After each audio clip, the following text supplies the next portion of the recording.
Денеска православната црква ги празнува светиот Нифон чудотворец и преподобниот Наум Охридски чудотворец.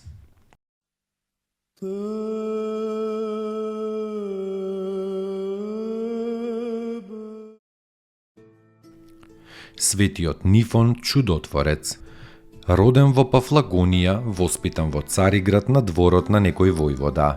Кога западнал во лошо друштво, младиот Нифон се расипал и се предал на многу гревови и пороци. Заради гревовите не можел ни на Бога да се моли. Со милост на Пресвета Богородица бил вратен на патот на правдата и бил замонашен. Имал безбројни виденија на небесниот свет. 4 години водел тешка борба со демонот кој непрестајно му шепотел: "Нема Бога, нема Бога." Но кога му се јавил самиот Господ Исус, како жив на иконата, Нифон се здобил со голема сила над лошите духови и се ослободил од тешките искушенија. Толку бил прозорлив што ги гледал ангелите и демоните околу луѓето, исто како луѓе, и ги познавал по мислите на луѓето. Со ангелите често разговарал, со демоните се препирал, созидал црква на Пресвета Богородица во Цариград, собрал монаси и спасувал многу. Александрискиот архиепископ Александар, по откровението од небото, го посветил за епископ на градот Констанци на Кипар. Во тоа време веќе светиот Нифон бил стар и, управувајќи добро со црквата Божја, по некое време се преселил во Царството Христово. Пред смртта го посетил светиот Атанаси Велики, архидјаконот на Александриската црква, и по смртта му го видел лицето просветлено како сонце.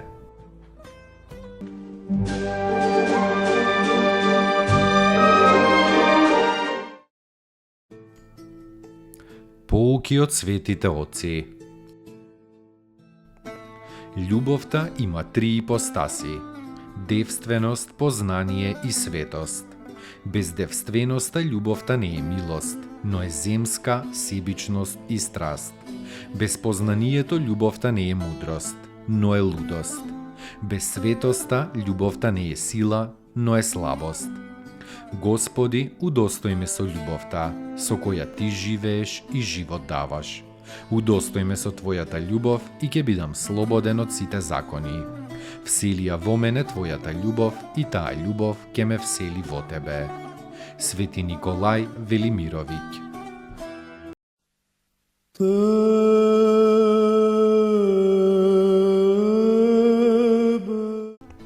Преподобниот Наум Охридски чудотворец, ученик на светиот Кирил и на светиот Методи, и еден од петочислениците кои најревносно соработувале со тие словенски рамноапостоли.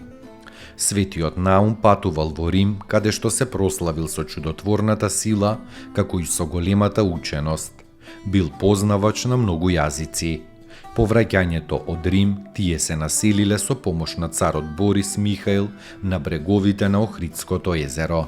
Светиот Климент делувал како епископ во Охрид, а светиот Наум на јужниот брег на езерото основал манастир, кој ден денес го украсува тој брег, како што името на светиот Наум ја украсува историјата на словенското христијанство, кое низ вековите било извор на чудотворна сила и прибежиште на болните и страдалниците. Околу светиот Наум се собрале мноштво монаси од секаде на Балканот. Светиот Наум бил мудар учител, единствен раководител на монасите, решителен подвижник, чудотворен молитвеник и духовник.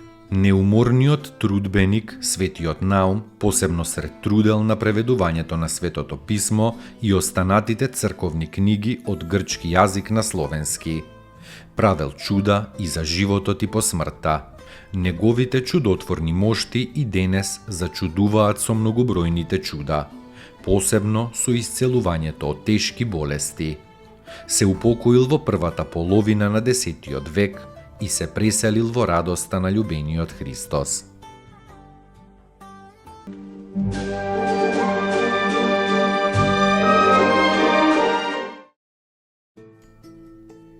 Поуки од светите оци. Кога со болка слушаш за тугите страдања, тоа е љубов. Дури и само еден единствен сострадален поглед и еден сочувствителен збор упатен кон оној што е во неволја. И тоа е љубов. Кога со него ќе ја споделиш жалоста и ќе му подадеш малку спокојство во тешките мигови, и тоа е љубов. Љубов е кога го понесуваш тешкиот збор што ќе ти го речат. Свети Пајси Светогорец.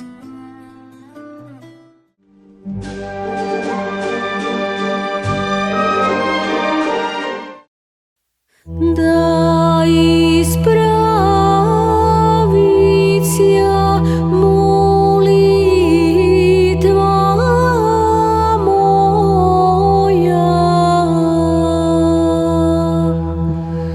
яко кадило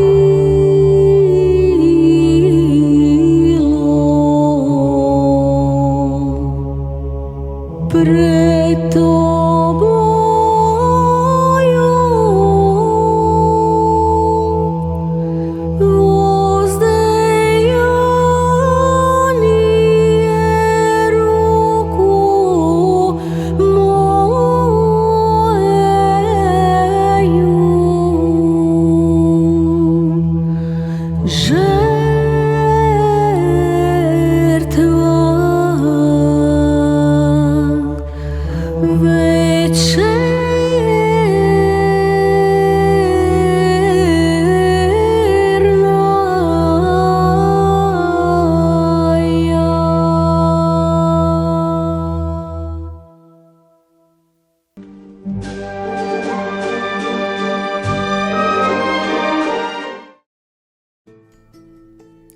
Поуки од светите оци.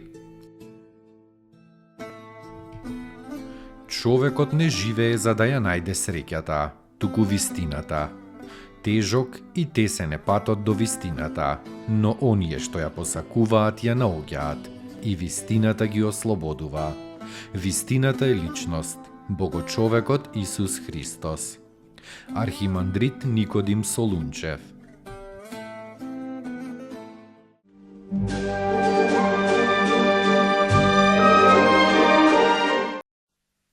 Ты